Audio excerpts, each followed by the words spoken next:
Арақтың түбі. Әңгіме. Есік сарт ете түсті. Есік айқара ашылды да жабылған жоқ.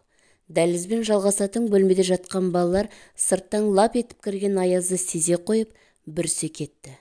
Адамдар ұйықтап жатыр-ау деген ой қаперіне кіріп шықпаған Қабылбек жарқ еткізіп жарықты қосты. Әндеткен болып ыңылдап жүріп, қирата салдырлатып ас үйге өтті де қазанның қақпағын ашып көрді. Қазан түбінде тұрған аздаған макаронды көрді де қап-қара болып күстеніп кеткен қолын қазанның түбіне матырып жіберіп, уысын толтырып асап жіберді. Сосын сол отырған жерінде қалғып кетіп, қор ете түсті. Ақырын тыңдап мысықтанбанып келген әйел күйеуінің ұйқыға кеткенін білген соң барып сыртқы есікті жапты. Бірақ біраздан соң арақтың сасық иісі қоңқаны жарып бара жатқан соң амалсыз есікті ақырын қиялай ашып тастады. Таң атқан, мектепке баратын 4 баланы үшеуін оятып алған Ханшайым шай беріп балаларын тамақтандырған болды. Балалар үнсіз. Тіпті 1-ші сыныпқа баратын Балжан да қыңқ деп дыбыс шығармады. Биыл 10 оқитын Гүлжан мен 8 оқитын Ұлжан орталарына Балжанды алып ақырын шығып кетті. Қыздарының ортасындағы қуанышы 5-ші сыныпта, ал түстен кейін оқиды. Осы ұл туғанға дейін Қабылбек адам сияқты жұмыс істеп, ішімдікті анда-санда болмаса ұрттап алмайтын. Қалай қуаныш дүниеге келді, солай жууды бастап кетіп, содан тоқтай алмай келеді. Бүгін де нағыз алқашқа айналған. Қуаныш пен Балжанның арасында күйеуінің тепкісінен бір баланы түсірді. Балжан туған соң да ішуді үндетпесе кемітпеді. Бірін жұмысы барда ақша сұрамайтын. Жұмыстан шығып қалған соң Ханшайымның нағыз сорына айналды. Ауылдағы аядай медпунктің еденін жуып тапқан ақшаға жарамастанып қайтсең арсыздың. Ханшайымның әке-шешесі бұл мектеп бітірер жылы тойға шыққан біраз туыстарымен бірге жол апатына түсіп қаза болған. Үйді сатып, қалаға оқуға кет деген мұғалімін тыңдамай, ата-анамның ошағын өшірмейін деп ауылда қалғандығысы мынау. Аяқ астынан пайда болған Қабылбек қорғансыз қыздың біресе отынан жарып, біресе суын тасып беріп жүріп, үйіне кіріп алған. Рас, қолынан келмейтіні жоқ, әсіресе көлікті көзін жұмып отырып ақауын тауып жөндейтін қабілеті бар.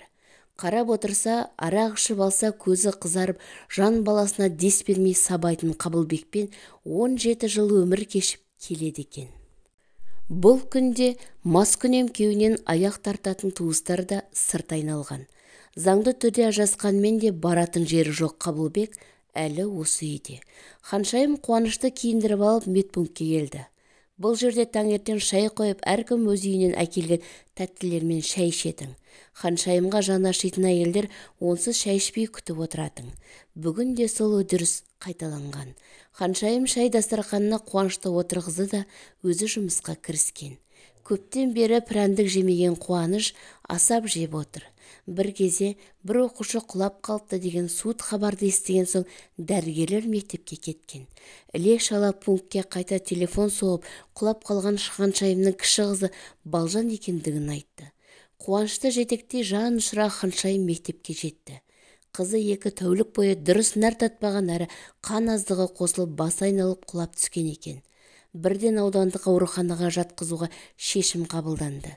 Қасына ересектеу ғой деп Гүлжанды қосып жіберген. Ханшайым жұмысында қала берді. Бұл уақытта 8-ші сыныпта оқитын Ұлжаны аяғын әрең басып үйге келген. Ас бөлмесінде шаштары мен сақалдары өсіп, әбден кірлеген бомж кейіптес әкесінің 3 бөтелкелес досын көрді.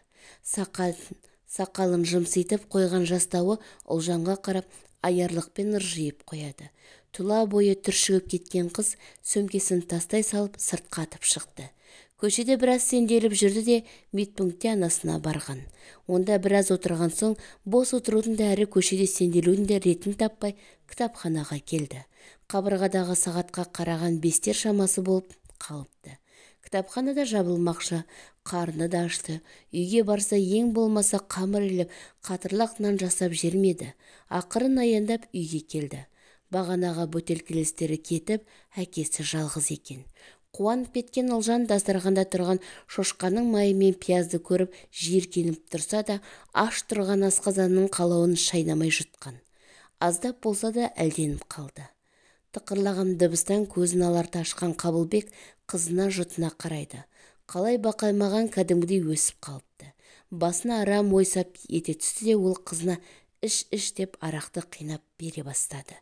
Баяғыда аналарында солай қолға түсірді ғой. Ой, Дәурен десеңші. Көзі қарауытып қызына бас салған Қабылбектің маңдайына қада темір сарт ете түсті. Қабылбек сылқ етіп жерге құлады. Ұлжанның артынан іле-шала үйге кірген Қуаныш бәрін бақылап тұрған еді. Не болып, не қойып жатқанын түсінбесе де, әкесінің қылығын құп көрмеген балақай қада темірмен бір салған. Әкесінің құшағынан сытылып шыққан Ұлжан Қуаныштың қолынан ұстап сыртқа қарай қашты. Қара қаны бұрқ ете түскен Қабылбек ессіз еденде қала берді. Бетпұңтың еденін жуып болып қалған Ханшайым қыстың көзі қырауда жалаңбас, сырт киімсіз жетіп келген екі баласын көріп шошып кетті. Мән жайды естіген соң қасына полиция мен дәрігерлерді ертіп үйге келген. Адам жаны тәтті емес пе? Есін жиған Қабылбек бұл кезде шүберек тауып басының қанын тоқтатпаққа әрекеттеніп отыр екен. Жауыз күшік, өз қолымен өлтіремін деп Қуанышқа қарай тарп бас салды. Осы кезде тәртіп сақшылары оның қолын артқа қайырып байлап тастады. Түнімен хаттама толтырылды. Кәмелеттік жасқа толмаған баланы зорлауға әрекеттену баптары бойынша Қабылбекті ауданға алып кеткен. Бұрын заң алдында жауапқа тартылмағаны бар және зорлайын деп емес, құшақтап кешірім сұрамақшы болғам деген уәжден танбаған Қабылбекке сот тек 6 ай ғана қамауға алу жазасын кесті. Міне, ол 6 айда өтіп барады.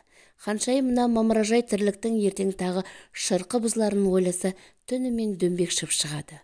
Ақыры бір шешімін тапқандай. Бүгін тағы күн сұрғылт, тағы жаңбыр жауатын сияқты. Күздің алғашқы айы болса да, далада ызғар бар. Аспанға қараған Ханшайым оңтүстікте әлі жылы шығар деп туған жерін еске алып күрсініп қалғанын өзі де байқамады. Кеудесін сағыныш кернеп кетті. Үйді арзымайтын бағаға сабытып, Қабылбек келесі жеті шығады деген күні ауылдан солтүстіктің бір ауылына бір жола көшіп кеткен. Келе әкімшілік дайындап қойған 17 шаршы метрлік бір бөлмеге жайғасқан. Қазір қала белсенділері үй алып бермекші болып ақша жинап жатыр. Тағы сәл күте тұрса, жиналған қаржы 3 бөлмеге де жетіп қалар. Ханшайым аспаз мамандығына машықтанып жүр. Бұл дүниеге келгенде атанасы қызымыз Ханшайымдай өмір сүрсін деп есімін Ханшайым қойған екен. Бірақ атанасы қайтқан соң өмірі тозаққа айналғандай болған еді. Бүгінде мама қаздай болып, балаларымен жылы үйде шүпірлесе жатқан Ханшайым бұдан асқан бақыт бар деңгейге сенгісі келмейді.